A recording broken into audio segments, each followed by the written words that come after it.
Can you believe what you have been seeing on CNN today, ladies and gentlemen? Can you believe it?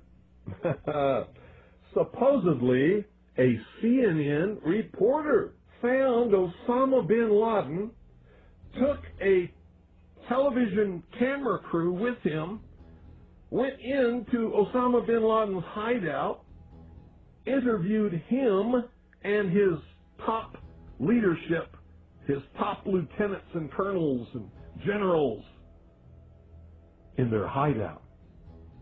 This is a CNN reporter with a camera crew.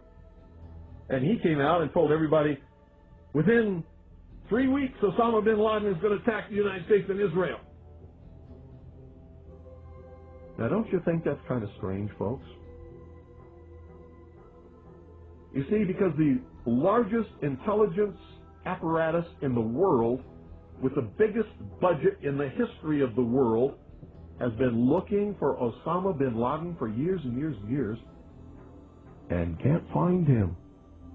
A reporter from CNN and his little camera crew got in to Osama bin Laden's secret hideout and conducted an interview. If you don't believe me, tune into CNN. They're probably running it right now as I'm speaking.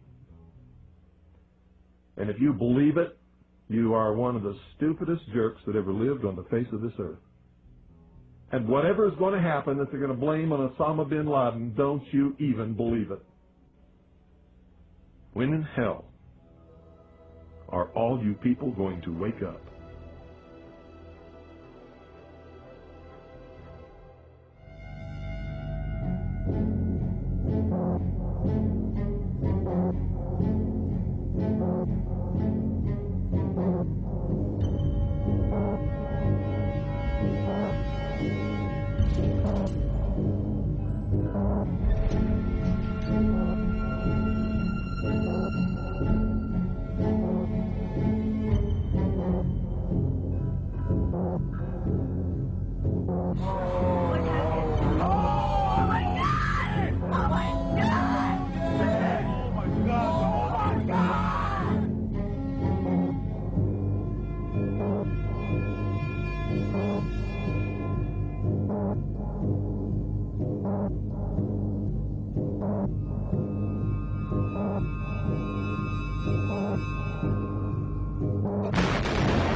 An examination of the building's steel beams and columns could have shown whether explosives had been used to slice them, but virtually all of the steel was removed before it could be properly investigated, then put on ships to Asia to be melted down. It's important for us to not reveal how we collect information. That's what the enemy wants.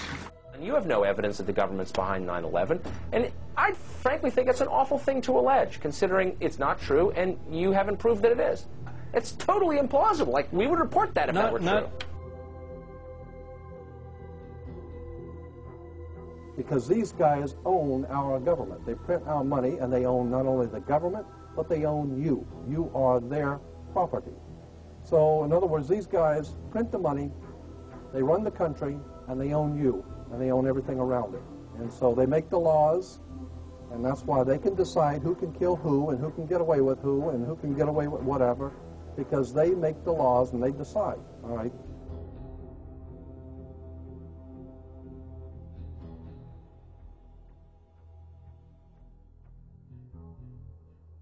On that day, what did the president say to you? The president, in a very intimidating way, left us, me and my staff, with the clear indication that he wanted us to come back with the word that there was an Iraqi hand behind 9/11, because they had been planning to do something about Iraq from before the time they came into office. Did he ask about any other nations other than Iraq? No, not at all. It was Iraq, Saddam, find out, get back to me. And were his questions more about Iraq than about al-Qaeda? Absolutely. Absolutely. He didn't ask me about al-Qaeda. And we said, but Iraq had nothing to do with this. And that didn't seem to make much difference.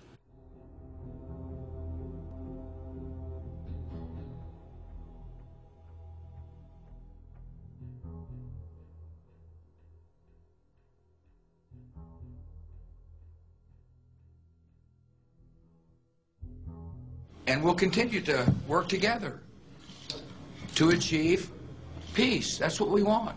Freedom and peace. Look at the Council on Foreign Relations. Many members, in fact, the majority, never serve on the executive committees. They never go through any initiation of any kind. They are, in fact, the power base and are used to gain a consensus of opinion. The majority are not really members, but are made to feel as if they are. In reality, they are being used and are unwilling or unable to understand. They may have been or may be members of the Christian or Jewish religion, but that is only to further their own ends. They are, and always have been, Luciferian and internationalists. They give allegiance to no particular nation, although they have used, on occasion, nationalism to further their causes. Their only concern is to gain greater economic and political power. The ultimate objective of the leaders of both groups is identical. They are determined to win for themselves undisputed control of the wealth, natural resources, and manpower of the entire planet. They intend to turn the world into their conception of a Luciferian totalitarian socialist state. In the process, they will eliminate all Christians, Jews, and atheists. You have just learned one, but only one, of the great mysteries. The people who are running this country from behind the scenes do not care a thing about Americans or bloodshed anywhere.